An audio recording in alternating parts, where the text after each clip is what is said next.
अस्सलामु अलैकुम। आज नई अपडेट के साथ आप देख रहे हैं YouTube channel message of Islam. नाजरीन, तौहीन मजहब के केसेस के हवाले से मौलाना फजलुर रहमान साहब हुकूमत और जजेस पर बरस पड़े। मौलाना फजलुर रहमान ने कहा, जब अदालतों ने सजाएं सुना दी है तो इस पर कमीशन की बात क्यों कर रहे हैं। मौलाना फजलुर रहमान के बयान के बाद सोनिया खान कटक ने भी अपना मौक़िफ़ बयान किया मौलाना साहब के बारे में। बारी बारी हम दोनों चीज़ों का जिक्र करेंगे। पहले आप मौलाना फजलुर रहमान की बात सुनेंगे, उसके बाद हम बताएंगे कि सोनिया खान कटक ने क्या कहा। पर जब मिसाल के तौर पर जब मजहबी हवाले से जो तौहीन रिसालत या तौहीन मजहब के हवाले से अदालतों ने फैसले दे दिए हैं, लोगों को सजाएं सुना दी गई हैं, उसके लिए दोबारा कमीशनें बनाना और उन तजावीज़ पे बात करना, ये मुल्क में तो नए नए हंगामे खड़े करने वाली बात है। लिहाजा हम यही चीज़ें ऐवान में ज़ेर बहस लाना चाहते थे और इनको हम हुकूमत के सामने रखना चाहते थे कि ये जी, आप इस बारे में बताना चाहेंगी कि सोनिया खान कटक ने अपनी पोस्ट में क्या जिक्र किया है? जी जरूर। सोनिया खटक ने कहा है कि मौलाना साहिब, ये वो पाकिस्तान है जहां करप्ट दीन फरोशों ने मोलविस्तान बनाकर रख दिया है। ये वही मुल्क है जहां कानून और मजहब दोनों का एहतराम तमाम मजाहिब के मानने वालों के लिए अंग्रेज दौर के बनाए गए असूलों की रोशनी में तय पाया था, ताकि हर अकीदे, हर मुकद्दस अस्ती और हर इबादत गाह का मुआशरे में वकार और एहतराम कायम रहे। लेकिन आज यहाँ किसी का मंदिर गिराया जाता है, किसी की मस्जिद जलाई जाती है, किसी के खुदा या मुहतरम शख्सियात को गालियाँ दी जाती हैं और अकलियतों को तौहीन के मुकद्दमात में फंसाया जाता है। किस मजहब, किस इखलाकियात और किस मुहज़्ज़ब मुआशरे में ये होता है? अच्छा, सोनिया खान ने तो मौलाना साहब को खरी खरी सुना दी, और क्या कहा वो भी बताएं हमारे नाजरीन को। सोनिया खान ने कहा, मौलाना साहिब, आपको अल्लाह से डरना चाहिए। जो जिंदगी आपने गुजार ली सो गुजार ली, अब आखिरत की फिक्र करे। और जब तक ब्लास्फेमी के झूठे मुकद्दमात में फंसाए गए नौजवानों के मुद्दईयान के असल खाते नहीं खुलते, इंसाफ की कोई शर्त पूरी नहीं होगी।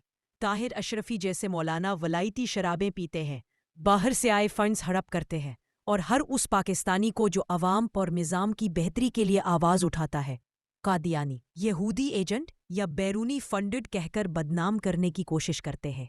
लेकिन अब वक्त बदल गया है, पाकिस्तानी अवाम दीन फरोशों के खिलाफ खड़ी हो। सोनिया खान ने तो मौलाना साहब की बोलती बंद कर दी। काफ़ी अच्छी बातें इन्होंने मौलाना साहब की आवाम तक पहुंचाई हैं। अगर आवाम आंखें खोल ले तो सही और गलत में फ़र्क को जाने। जी बिल्कुल। सोनिया खान ने ये भी कहा है कि बैरूने मुल्क बैठा पाकिस्तानी रिज़्क़े हलाल कमाता है, पेट भरकर रोटी खाता है, हुकूमत को टैक्स देता है और करप्शन से पाक जिंदगी गुजारता है। फंड्स की ज़रूरत आप जैसे डबल एजेंटों को है, बाहर बैठे पाकिस्तानियों को नहीं। जबकि नाम नेहाद दीन के ठेकेदारों ने पाकिस्तान को इस हाल में पहुंचा दिया कि न रोजगार छोड़ा, न इस्लाम, न तालीम, न इंसाफ, न इस्लाम। बाकी बची तो सिर्फ लंबी दाढ़ियाँ, लंबे बैंक बैलेंसेस, लंबी लग्जरी गाड़ियाँ और वो हराम की कमाई के महल्लात जहाँ हयात नबवी के नाम पर बैठकर आप गरीब के बच्चों को कनात, सादगी और भूख पर सब्र का दर्स देते हैं।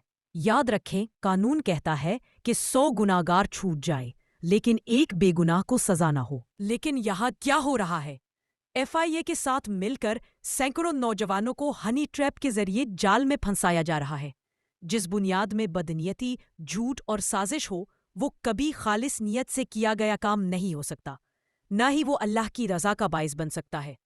अब ये मौलवी माफिया की दहशतगर्दी नहीं चलेगी। बेगुनाह बच्चों को जेलों में डालकर जो जुल्म किया गया है, वो अब नहीं चलेगा। ये नौजवान रहा किए जाएंगे, क्योंकि अवाम अब जाग चुकी है और दीन फरोशों के खिलाफ अपने हक के लिए खड़ी हो चुकी है। मुल्लागर्दी बंद करो। नाजरीन, आपने मौलाना फजलुर रहमान और सोनिया खटक की गुफ्तगू सुनी।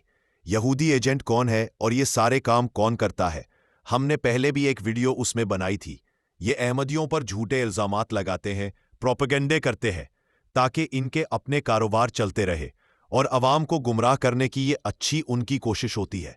कादियानी कार्ड खेलने की ये अपनी गुफ्तगू में ज़रूर कादियानी कार्ड खेलने की कोशिश करते हैं, फिर उन्हें खुद ही मुंह की खानी पड़ती है।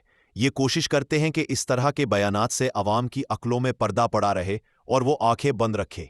मगर सोनिया खटक का शुक्रिया, जिसने अपनी गुफ्तगू से मौलाना को लाजवाब किया। باقی آپ سب ضرور کمنٹ سیکشن میں اپنی رائے کا اظہار کریں. مزید نئی اپڈیٹ کے لیے چینل کو سبسکرائب اور ویڈیو کو شیئر ضرور کریں. YouTube channel message of Islam.